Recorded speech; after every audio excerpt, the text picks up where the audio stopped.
you today. I want to thank our friends at YWCA Metropolitan Phoenix for the invitation. Intel and YWCA are partnering together to do wonderful in Arizona. We are excited to tell you more about our statewide equity and STEAM initiative. Intel has called Arizona home for more than 40 years, and through our history, we have been committed to uplifting the community around us. It is our goal to continue with that promise. In 2020, amidst a time of global unrest, Intel contributed more than $5.7 million to local organizations. Our efforts don't stop there. As you know, the tech industry in Arizona is rapidly evolving, creating more high-skilled jobs across our state. In fact, Intel is investing $20 billion in a site expansion to build 2 new factories that will lead to the creation of over 21,000 jobs in various fields. And as this happens, we must ensure our community is reflected in those roles. Careers in STEAM, science, technology, engineering, arts, and mathematics are the forefront of innovation in our world. Ensuring people of color and women are at the table in STEAM career fields provides our industry with a diversity of thought that is critical to solving our world's most complex issues. Today, we will be listening to STEAM professionals talk about the impact racial and gender systemic barriers have had on the progression of their careers and the important work they do to combat disparities in our community. In this hour, we have the opportunity to take a moment to pause from the heaviness of the world around us and reflect on the lived experiences of our community members who are blazing paths for our next generation of STEAM professionals. After all, sometimes our first steps on the road forward are quite simple: listening to understand. It is through learning from others we can begin to understand how we fill gaps in our own community. Before we move on, I'd like to recognize Hispanic Latinx Heritage Month. I'd like to acknowledge the generations of atrocities my family, community, and ancestors endured and overcame.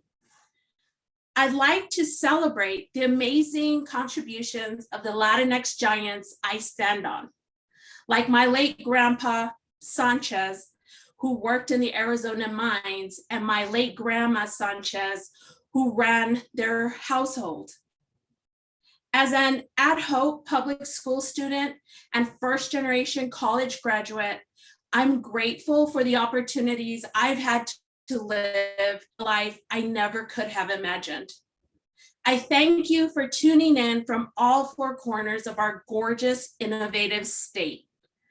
I will now turn it over to our host, Dr. Tara Nkrumah. Thank you, Jen, for the great introduction and giving us the history of your work. So I am just one of 4 today that you will get to know more about. And before I introduce them to you, I want to start out the way that they're going to start out, and that is by sharing our journey.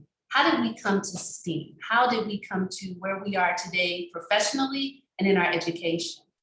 And so when I think about my journey, how did I start here? How did I get to be Dr. Tara Nkrumah? Well, I always start with my dad. My dad was my first STEAM teacher. I remember growing up, my dad was brilliant. He's since passed away, but he was brilliant in both math and science. And one of the things that stood out to me about my relationship with my dad was that he taught me to interpret and to relate to my life experiences as it relates to math and science. So everything in my life was all about math and science, either lessons or exercises that we did. For example, I remember my grandparents were really good about buying all these little cute gadgets for me. And I remember as a young girl, I had a pop-up kitchen. And I don't know, for those of you, and I might be aging myself, but I had one of those little kitchens that we had, and my parents kept it on the porch. And I could cook and do all kinds of things with it. And I remember that as I was collecting things in the garden, like the grass and the dirt, and I was making this special concoction, my dad made sure to make me understand that the things that I was doing as play was all about chemistry. And so I began to appreciate and understand that there was really no separation from the things that I did on a daily basis to what I learned in science and math classes. And one of the things that my dad did is he nurtured my curiosity, and he encouraged the questions that I had about the things that were happening all around me.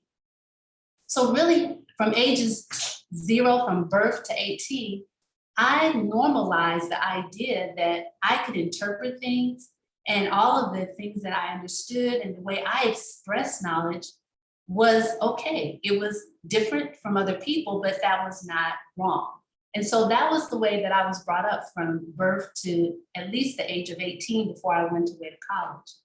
But then when I got to college, it was really interesting. I can remember when I was working on my first degree, I majored in science in a predominantly white institution. And at the time, and it's still pretty much so true now, most and all of my professors were white males. And even my advisor at the time was a white male. And I can remember struggling really hard in my chemistry 101 class as a freshman, and going to my advisor, and my advisor, when I was seeking for help, telling me, you might want to think about majoring in something different. He also suggested that I should major in physical education. Nothing wrong with that as a major, but his suggestion is because I looked athletic. He didn't encourage my interest in science because he felt that that was not the right fit for me. And I can remember taking that advice from my advisor and going to my dad and talking to him about that. And I remember his response to me was that, do you like science? And I said, of course I love science. And so he said, well, guess what? Failing tests is no big deal when you can take the course again. And so he helped me understand that I didn't always have to do well in it, but because I loved it, meant that I was in the right place. And so interestingly, when I prepared today to just talk about my story, what was my journey and how did I get here, I can remember 2 things that really stood out to me about my relationship with my dad and my journey was that, one, he never told me to major in STEM, despite giving me a phenomenal foundation and a career path in it. And the other thing is that he never told me that the way that I did things, particularly how I dressed, my faith in God, how I spoke, was ever wrong. He just said it was unique.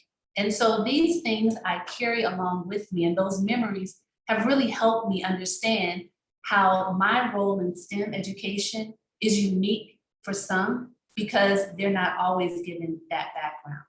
So that's a little bit about my journey, and I'm going to turn it over to another panelist, Rachel Ware, who is a graduate student here at Arizona State, to share with us. What was your journey, Rachel? Can you join us now, please?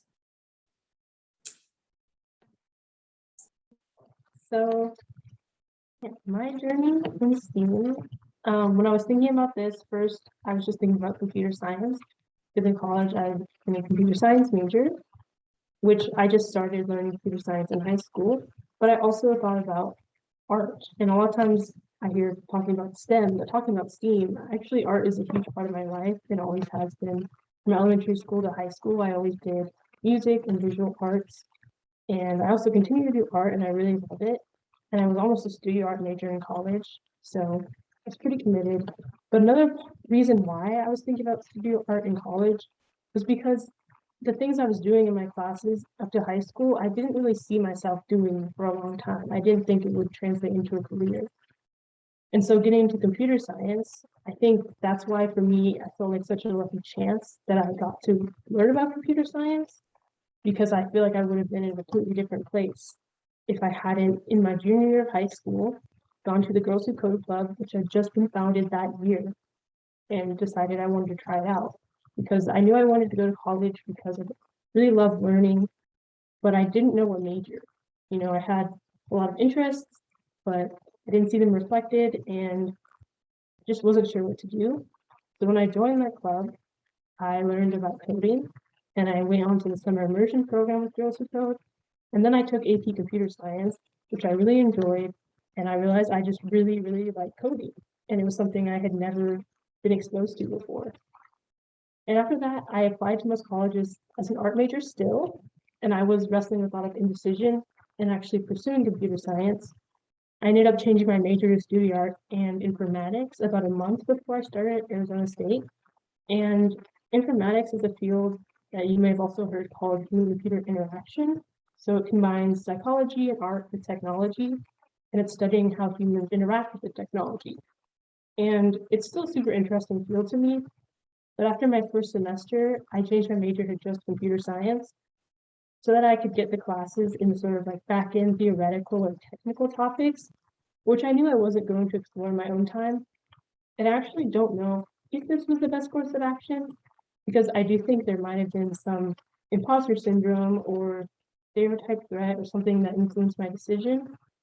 But I am happy that I did continue to take a lot of non-computer science classes in art and informatics and honors classes, in addition to being in different clubs, and also in my junior year, working in a research lab, CGES, which is the Center for Gender Equity in Science and Technology at ASU.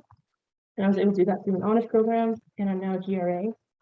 And so I think in addition to kind of moving on a path that I wasn't expecting, kind of maybe making some mistakes, I also was able to stay true to the variety of interests that I have, while also building a foundation in CS that I didn't have the chance to build before college. And I also want to talk about teaching a bit because that's been really important to me. After my freshman and sophomore years, I taught the TA of Girls Who Code in the summer immersion program, and I really enjoyed it, both because I could support a program that changed my path profoundly, but also because I could really see that I had learned a lot through teaching others. And I also taught younger kids through a school club, which is also a great opportunity, but much harder than teaching high school students, I will say. And I still feel really new because right now I'm a graduate student. I've only been in computer science, well, now it's like 6 years. But I have so many different paths that I'm interested in, and they are going in lots of different directions, and they all sound really interesting.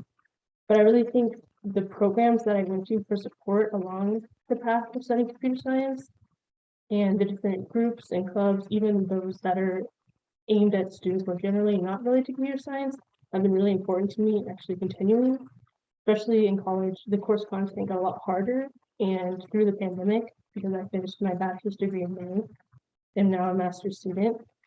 And I just feel really happy and really lucky to have the programs that led me through my degree. And I really hope to have more as I continue because they have helped me so much. And I do wish I had interacted with coding earlier, but I'm so happy to see that there are more programs and programs are growing that provide earlier access experiences, especially for girls and people in marginalized groups, because I did feel really lucky, but I also hope that it isn't left up to luck in the future. Thank you so much, Rachel. I appreciate that. And your story is powerful. And so I'd like to invite Kayla Balliew to join us and tell us your story. What was your journey to get to STEM? Sure. Hi, I'm Kayla Balliew. So my journey into STEAM really started when I was in elementary school, I think. I've always had a love for math and art, especially. When I was younger, that was when we had, we really got to first see the computers come out in elementary school. So we had a computer class, and I thought that was super fun. I thought it would be cool if one day I could maybe be a part of building the next generation of computers, or I could build my own. I just thought that it was really cool it was such a new technology, and I was very interested in it.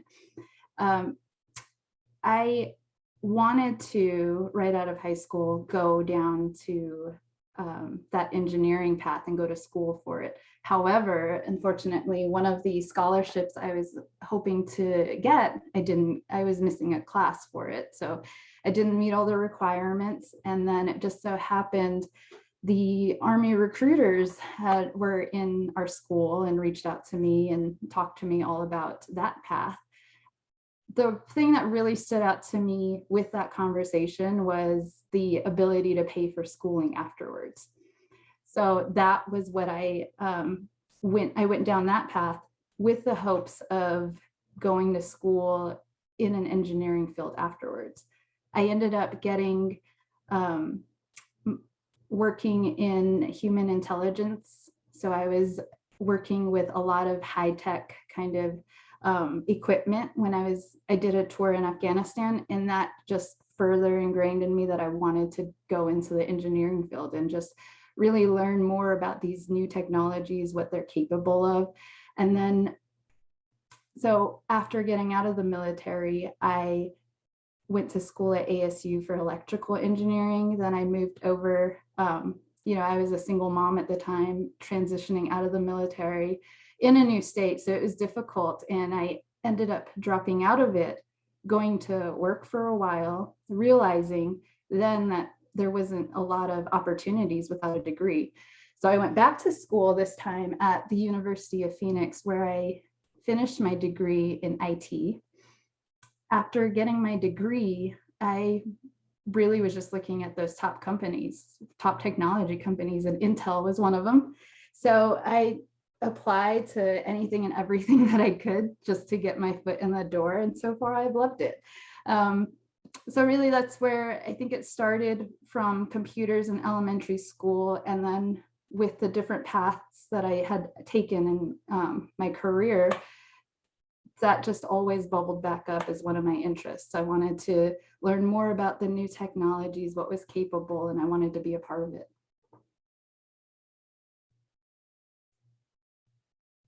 Kayla, thank you so much for sharing your story. And so I would like to invite our third panelist to join us, Dr. William Johnson. Could you please join us and share your story to Steve?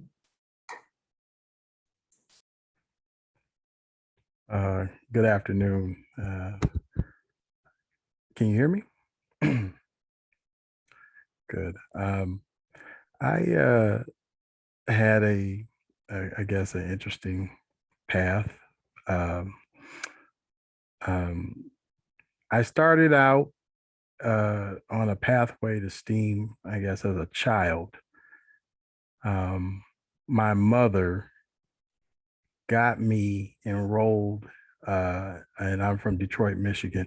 She got me enrolled in a program called Detroit Area Pre-College Engineering Program. Some of the benefactors or organizations around the Detroit metro area in the state of Michigan funded it, like University of Michigan, Michigan State, University, Ford Motor Company, GM Chrysler, major auto companies, their suppliers, Dow Chemical and things of that nature. But anyway, you get your child enrolled, and they start classes as early as, I guess, third, fourth, fifth grade. And these classes are outside of your regular school classes. They're Saturday morning classes or Saturday all day classes. And a college like University of Detroit or University of Detroit Mercy, as they're known, or Wayne State University, or some local school in the area donates the classroom time, maybe an instructor that wants to do it, to step up and instruct children who are interested in all sorts of different things. It could be they're teaching you things about probability and statistics on Saturday, or they're teaching you about environmental engineering. And I'll never forget, I think I was in the 5th or 6th grade, and I was taking a DAPSEP class in environmental engineering, and our instructor, I think his name was Greg Yawson. I think he was from Nigeria or somewhere. We learned about landfills and how to process waste. And there's a lot of waste where I'm from. But we learned about environmental engineering, and we got to take field trips to different industrial sites. And that is what sort of opened my eyes. I'm very, very interested in things and curious about things around me. And I think that's part of the reason why I have a PhD. I'm curious, and I'm always asking the question, why does this work this way? How does it work this way? And I'm always trying to pursue the answer. And so I kept going through those classes and DAPS up in that program. And in high school, there's a big program, DAPSEP, where if you're a sophomore in high school, you get to stay 6 weeks on campus, no parents or anything, on a college campus. And I stayed at Michigan State University. I think I was in Wilson Hall that summer. And we took classes all day and half the evening in the engineering school. We learned about pre-calculus, Fortran. We took trips to Dow Chemical, Motor Wheel Corporation, teach you how to make your rims, aluminum rims for your tires. We went to Fort McGraw glass plant in Detroit, and we got to see STEM in action, and it was directly applicable, or we could see how it was applicable to our daily lives. You got to see how the windshields were made that go in your car. And so it wasn't something abstract. It was something that you could really say, all right, I see the windshield. I no longer take it for granted because I know how it's made, because I went to the glass plant and saw how it's made and saw how when it came off the line, how it was installed in the car. I know pretty much the process almost from tip to tail. The only thing I don't know is the supply chain. That fascinated me because I got to see how things around me worked that was surrounding me. I went to Dow Chemical, and I was fascinated by this. I always was fascinated when I drove down I-75 in Southwest Detroit, and I saw the big Marathon refinery with the big flare stacks and distillation columns. Little did I know later that was the cause of pollution in the area, and I got involved in environmental catalysis to try and cap the pollution. That was my interest. But when I went to Dow, I found out how they made the creamy filling that goes into Twinkies. It was based on a cellulose compound called methocel. I never ate a Twinkie again after that, but my point is, I got exposure to these things with parental support very early on. And I was introduced to a smorgasbord of STEM at a buffet. STEam is very broad. STEAM is very broad. And you may not like computer science, but you may like chemical engineering. You may not like mechanical engineering, but you may like aerospace engineering. A lot of people like to see things fly and blow up and stuff, and rockets and stuff. So there's something a lot of times for everybody. And so by the time I was ready to apply for college, I knew I was going into an engineering program. It just so happened that of all the places I was accepted to, University of Michigan not only accepted me, they said, we'll pay for your schooling too. You're a state of Michigan resident, and you're one of our top state of Michigan residents in this area. And we will gladly grant you admission to the school in which your parents and grandparents have paid taxes to the state for generations to support. After I got into Michigan, first year was great. I made the dean's list and all that. But second year, the real tough engineering classes really kicked in. But I got support from, at the time, they had an office called the Minority Engineering Program Office that was led by Derek Scott. And I'm going to wrap this up. And I got internships at companies such as 3M and Hercules and other places where I got exposure to chemical engineering. And that was my major that I chose. I was fascinated by chemistry and engineering and making things on large scale. I was still in all big distillation columns, flares, and reactors. And I thought at the time that, hey, I just want to be a plant manager and that's it. But someone told me, hey, William, if you want to run things, and if you want to have political influence at the table, from a science and technology policy perspective, you need to get a PhD. A bachelor's degree is not enough. And so I applied to graduate school, and they told me, hey, we don't think, you should go here. We think you should go to a lesser school. And a assistant dean at the school told me, he said, William, your grades are good enough. And she was a Black lady. Her name was Ann Monterio. And I'll never forget this. She said, advising is a two-way street. People can give you advice, but you don't have to take it. You do what you feel is good for you. And by the way, she said, you're a GEM fellow. I got a fellowship called the GEM Fellowship. It's called Consortium for Graduate Degrees for Minorities in Engineering. And a lot of Black and Hispanic Latinx engineers get funded for graduate school through that program. And she said, this GEM acceptance letter is acceptable in Michigan because Michigan is a GEM member school. The school this grad advisor was referring you to is not a GEM member school. If you want to go here for graduate school, apply and see what they say. She said, you'll never know if you don't put in your ticket, apply and win. It's just like the lottery. You don't play, you never know if you win. And I applied and I was accepted. And I matriculated through. It was very tough, but I got through it. And I got my PhD, and the rest is history. Now I'm at Intel. So I'll wrap it up there and hand it back to Tara. Awesome, thank you. And if I can invite all of the panelists to join in the video. As you can all see, those of you that are viewing, we have some really dynamic stories of how everyone's journey definitely doesn't look the same, but there are some similarities that you might notice in our storytelling. And so my first question, and at this point to the audience, I'm going to be asking a series of questions to help you learn a little bit more about the panelists that you've heard already. And so my first question that I want to direct at Kayla first is, in the field of STEAM, and forgive because I'm trying to remember that A in there, in the field of STEAM, what would you say is the most common misconception people have about you and why? Funny thing is my ethnicity.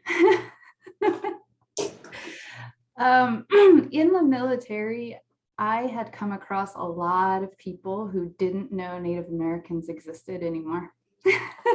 It was really eye-opening for me. I had been the first Native American that a lot of my battle buddies, is what we call them, a lot of them, they had met. So and their perception of me even was just what is portrayed in Hollywood. They, thought that we still live in teepees and, that we weren't, that was the way that we lived. And just a lot of questions and really not a lot of awareness of my culture or that we're still here. So it was definitely one of the biggest misconceptions, but also I think that just in a lot of people don't know that I was in the military too. I think that's something that isn't really noticed right up front. It was, just really the top thing is my ethnicity.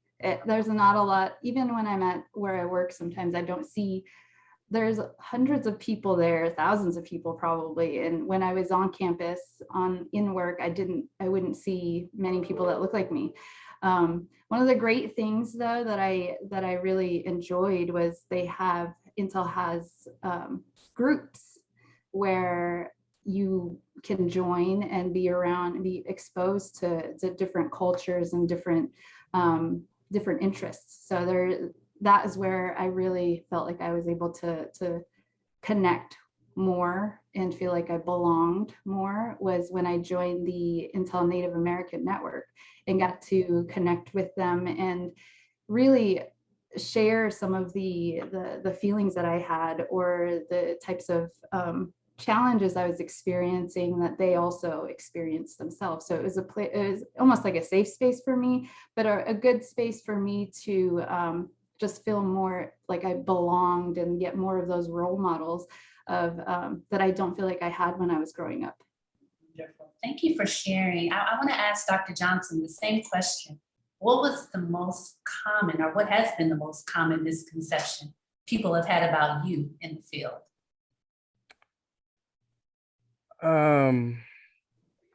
Just assuming or making assumptions based on how you look on whether you're um, capable or competent to do the job. Mhm. And, you know, when I walk into a room, and I've given many interviews and talks, um, I can see the looks, body language. Reading the tea leaves is important. I call it reading the tea leaves. We're looking at people's body language in the room, looking at the room, knowing your audience, and trying to assess your audience without over assessing is very important. And many places I've walked into to try and have to figure out how to get into the door, whether you have to kick it down or you have to figure out how to pick the lock, or if someone just opens the door for you, say, come on in. But typically it's not that. Typically you gotta bust through like a running back in a clogged hole. Um, they make certain assumptions until I start giving the presentation and I open my mouth and I clearly explain what I am doing and why it's technically relevant and why it's relevant to business or policy, and environment and the way we live and things of that nature. Communication is key in STEAM, and a lot of technical people sometimes aren't very good at communication. But you have to be able to influence and persuade people to support you, and you do that through communication. So the literature, science, and arts people, a lot of times they're better at communication than the technical people. That is a need necessary skill that technical people have. And when I communicate, and you have to orate very well. One of the people I like to listen to, just listen to them talk, is another famous Michigan alum, James Earl Jones. He has a very deep, unmistakable, but clear voice, and he speaks excellent English, but he can move in a lot of different directions. And I like the gravitas, the seriousness that's conveyed in his voice. Morgan Freeman is another one. But definitely James Earl Jones is the standard for me. But being able to communicate and project the image that you are to be taken seriously, and you can do the job. You have the skill set to do the job, and you can demonstrate that skill set day in and day out, time and time again, is what I like to do to combat some of the misconceptions that people have by just looking at me in the STEAM professions. Wonderful. Thank you for that. That is really interesting, going from Kayla to the culture, the ethnicity, to just your appearance again, and how that also plays into the misconception. I want to ask the same question to you, Rachel. What seems to be the most common misconception for you in the field? Yeah, so I think something that I don't know what conceptions people have, because if I walk into a computer science classroom at ASU, it's 10 to 20% women and way less women of color, and not many women who are Black at all. And so I don't know exactly what they're reading for me, but I definitely have that perpetual, like, little bit outsider. But I think the thing that stands out to me is sometimes when somebody has a question and they want somebody to help them and give advice. I find that sometimes they don't take me seriously when I answer, that they think that I don't actually know, that I'm just, I guess, just saying something instead of I'm in the class, I've done the readings, I know what I'm talking about. And so I think sometimes they don't take it seriously, like the advice that I'm giving to actually help them with the work when I do understand. Thank you for that. It's powerful.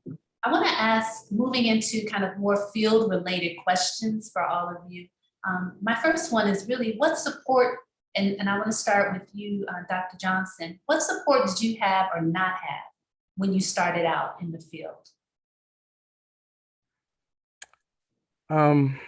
You mean the professional field after Yes. college? Uh, you know, when you start work, depending on the organization you start off at and the time frame. Sometimes some organizations are more progressive than others and have more support than others. I can honestly say, I started. I'll say this: I've been exposed to industry throughout my whole college career. So I've gone on internships for companies throughout my whole college career, and I can compare and contrast because after 3 months of being there in a plant or whatever, you could get a pretty good understanding of that facility. And sometimes if you're invited to the headquarters and stuff, which many times you are, you can get an understanding of the culture. Um, the chemical industry when I was in school was still a very conservative culture, corporate culture across many of the reputable, veritable names in the industry, DuPont, Dow, BASF, whatever. When I started my career after school, though, I went to Intel, which is semiconductor industry, West Coast. Had semiconductor industry has its diversity issues, diversity, equity, inclusion issues too.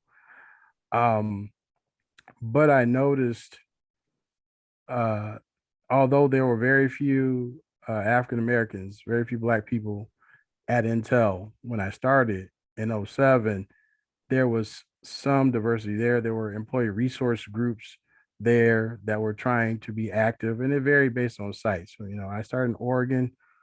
Oregon is not known for having a lot of Black people in general, but we knew Arizona had a larger employee resource group for African Americans. And so there was a larger chapter there. And so we knew there was support in the company. You just had to reach out beyond your site to go after it. And so again, that curious nature in me say, oh, how does this work? You feel over here and feel over there and say, this feels furry, this feels hard. I want to go where it's furry. So you go there and so shift gears, because this is my second time at Intel. I went to Oak Ridge National Laboratory, East Tennessee, Appalachia, very different culture. Although you have very brilliant people there, some of the most brilliant people in the world there, there weren't a lot of African Americans doing science or in leadership.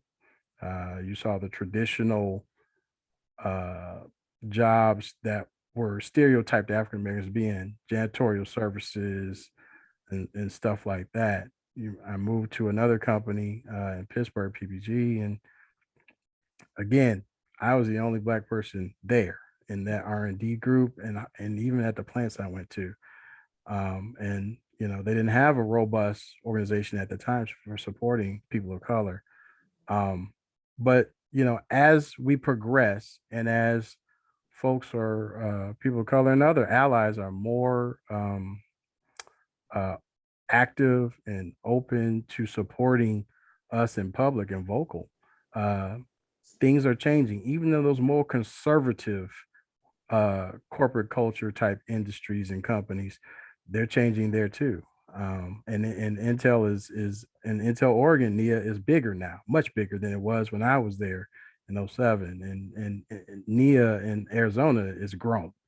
And so, you have to, you look, there are limitations that you can see today if you're in the ground, on the ground floor, putting in the work to change that situation, to say, hey, this limitation or roadblock, I'm going to be the change I want to see in the world, and remove that roadblock. Down the line, a couple of years, you can see the fruit of your labor. So Absolutely. And this is actually a good segue, and I'm seeing the comments in the chat. Thank you for the statistics that are a constant reminder to us that we have a lot to do, that enough has not been done. And Kayla, I kind of want to ask you this question, and I'm mindful of time, but I do want you to elaborate as much as you need to. What do you feel needs to happen to make STEM, the workforce for you in this case, more equitable? What do you feel needs to happen? I think that there is a lack of role models in, at least from what I could see. I don't know anybody in my family that is a doctor or a lawyer or an engineer, any of that. I didn't have any exposure to it. I didn't have any, when I was in school, there's always the question of, who's your role model? Write a paper on them, or who do you want to be like when you grow up? And whenever I was presented with those questions, I never had an answer really. I had to dig for it. So I had to find, that support system. It was difficult. I think that there should be more role models in STEAM that are more diversified. And then that's with women even.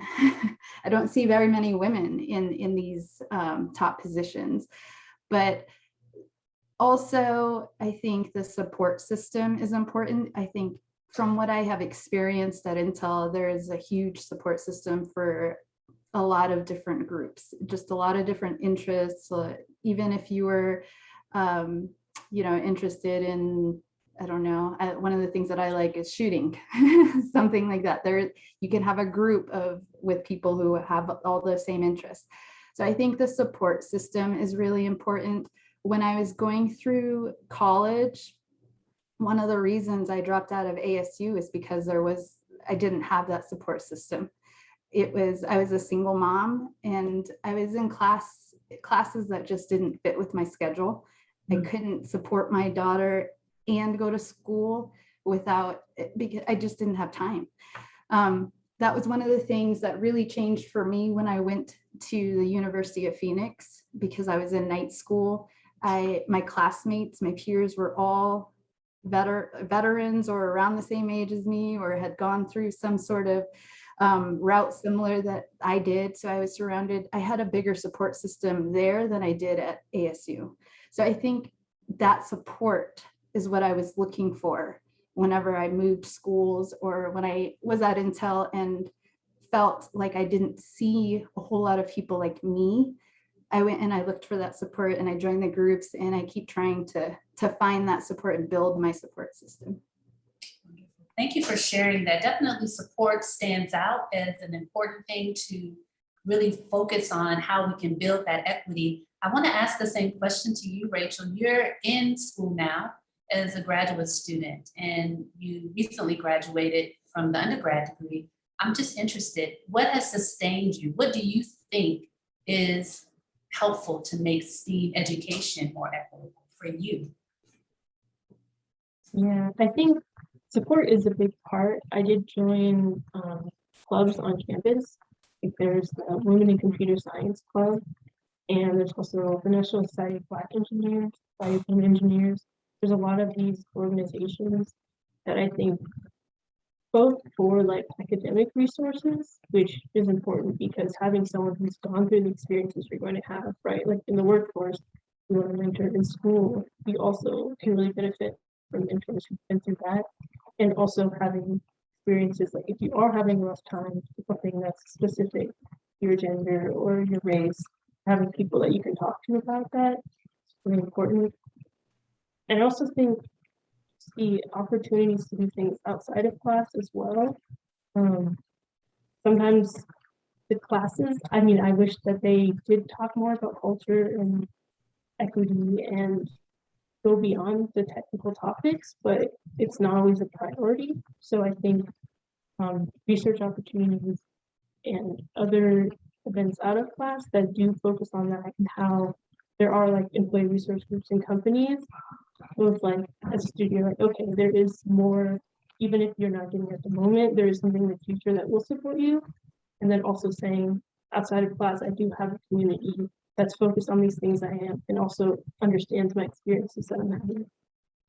Awesome. Thank you for that. You know, one of the things that I'm hearing as a theme among all of you is this idea of needing support beyond just the technical aspect of it, but more looking at it in terms of satisfying other needs, the social issues that are connected to why we're here having this conversation about launching equity in STEAM. I do want to end with one question that I want you all to respond to.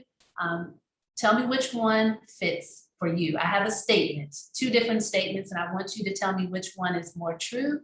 My first statement is, in education or in the workforce, I see my culture represented in STEAM. Or is it, I don't see my culture represented in STEAM? Can you all respond? Let's start with William. Which one is it? Is it I see my culture in STEAM or I don't? Which one is it for you? Dr. Yes. Johnson, sorry. No, it's okay. The is challenging.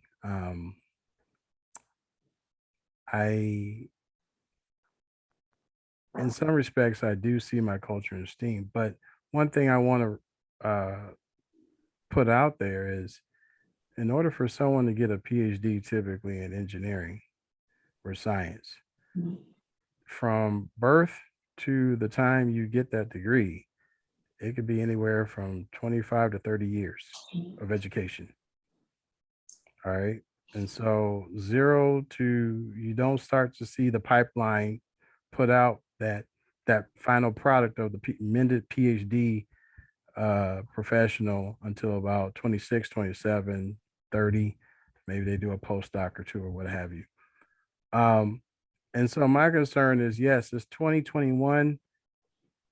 I do see our culture, my culture in STEAM. I mean, look, you got Kizzmekia Corbett, Dr. Yeah. Corbett, for the Moderna vaccine for COVID-19. Hey, you got Mae Jemison, astronaut in space. You've got, all sorts of other professionals. Paula Hammond, Dr. Paula Hammond at MIT, professor, groundbreaking chemical engineering professor, National Academy of Engineering member. Levi Thompson, Professor Levi Thompson, University of Delaware, Dean of the College of Engineering, my advisor, National Academy of Engineering member. They are there. But what I would like to know is, can that pipeline be supported so that it doesn't dry out? And so that 20 years down the line, when I'm looking back, am I saying, oh, the pipeline has grown? Right. Or is it the pipeline has shrunk? Absolutely. And that's a good point, and something that definitely they can carry on and think about. How sustainable is it? All right. Let me, Kayla, do you see your culture or not? Yes. Overall, I don't think so. Just because when I go back to the reservation, they're still dealing with problems that are no running water, no electricity. These are all, we're not seeing, when I go to the grocery store, I'm not seeing all these technologies that are out there. We're solving problems that are on a different scale. Whereas when I go back to the reservation, the problems are much different, and they're still there. My family, we lived, when we moved onto the reservation, we didn't have running water or electricity. And that was less than 10 years ago. So these problems are still there all over the reservation. So I don't see it from that perspective, but I do know that I'm involved in some groups where we are trying to go to the schools and bring more exposure there. So I think it's a process. There's parts of it, but overall, from a high level view, I don't see much of it. Thank you, Kayla. Rachel, you do or don't? Generally, in my education, I do not see my culture because it didn't seem have to look in certain pockets and outside of class. Wow, thank you. And thank you all. There's never enough time to get all of these conversations in just an hour to let us know, but definitely you've given us a lot to think about, particularly ending with the idea that some of us do and most of us don't see our culture within STEAM. And so that gives us something to work with when we think about how can we promote equity so that these conversations are different the next time we join, where we have an opportunity to share what it's like. So I'm going to now turn it over to Debbie and thank my panelists for sharing your stories. Thank the audience for your contributions in the chat. And I'm going to turn it over to Debbie to close out. Thank you. Thank you, Tara. Thank you, panelists. Your stories were so incredibly moving. I took all kinds of notes. But in this last few minutes, let me tell you a little bit of why we came together today. You may know YWCA dedicated to eliminating racism and empowering women, promoting peace, justice, freedom, and dignity for all. And we do that really trying to focus on a structural issue. And I heard lots of structural issues in the stories today. But I want to say thank you so much to Intel for helping us create this partnership. This is absolutely doing wonderful. And I love the humanness of all the stories. This partnership came about clear. Intel addressing the gender and race gap in the STEAM pipeline, and YWCA approaching all of our work through a lens of race and gender equity with that systems approach. And as was mentioned, Arizona is the next tech hub, and we need to have STEAM professionals that reflect the state's workforce diversity. So next slide.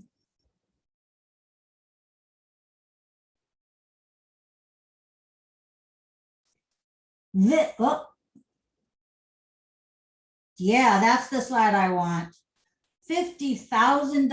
Intel has asked us to partner with them in granting up to $50,000 in small grants, up to $2,500. We're focused on STEAM related projects. I'll tell you just a little bit more about that.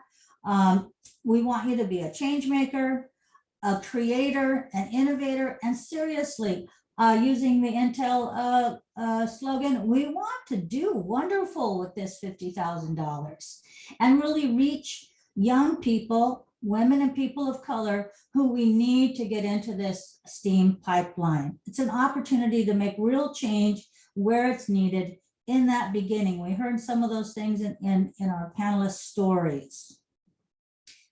Next slide, please. This is a multi-generational approach to STEAM as well. It's not just for young people. We could have some mature individuals who are also embarking on getting into the pipeline and learning more about STEAM and in doing these projects. So let's keep a wide lens on how these projects could come about. You know, exploring the world of STEAM, how accessible and rewarding and relevant the fields are. You know, I made a quick note. You know, as it was mentioned in the panelists too, STEAM is all around us. And I think I heard between the lines too, it's not as daunting as we sometimes think. You know, in Tara's story, you know, there was science in cooking. And there's technology in just about every part of our lives. Engineering helps us to build things, anything, everything. And the art, I love that we included the A in STEAM. The arts brings us together, brings us that social connectedness, and really helps us illustrate our lived experience. And mathematics helps us to measure progress. So all the parts of STEAM are absolutely critical. And we invite you to be very creative on your grant applications. As was mentioned too, and I love the things in the chat with some additional statistics, you can make more money in a STEAM job. And there's plenty of room for Black and Brown and Asian and Native folks in the pipeline, in the workforce, and especially women, making sure that women are part of this pipeline as well. Next slide. The qualifications for this grant are really simple. That's part of our focus on social equity, making sure that it's equitable and accessible. Simple qualifications, 5 qualifications to apply for the grant. You're a 501c3 or a public or charter school teacher. If you're a 501c3, your budget is less than $1 million. The grants for teachers need to be distributed through a district foundation. And all the projects will support Arizona residents. And the projects can begin anytime between February 2022 and September 2022. So we're giving you plenty of time to work with your schedule and work with your project to get it launched.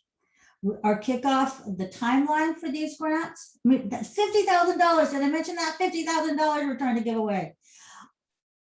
Starts today. The grant applications will open today. They'll close on November 19th. And after that, we will announce it on January 15th. We'll announce when the grants will be awarded. I think there's one more slide. Yep, that's the one you need. This is where to apply, ywcaaz.org, equity in STEAM. It's a very simple application. It's a Google form. And again, this is also about equity in philanthropy, making it simple and accessible. This form should take less than 30 minutes to complete. And again, making it accessible to teachers, very small nonprofits, and the very creative projects. If there's anything else you have a question on, please contact us at any of these social media handles or at our website to give additional information. Please share this far and wide. We want to reach the entire state of Arizona if we can, and then make sure that we're reaching small nonprofits, teachers, and educators who have creative STEAM projects to share with our community. I believe that is the end of my remarks. I want to thank again Tara and the panelists. I want to thank Intel. I want to thank the YWCA team for making this all happen. And I wish you all the best. Thank you.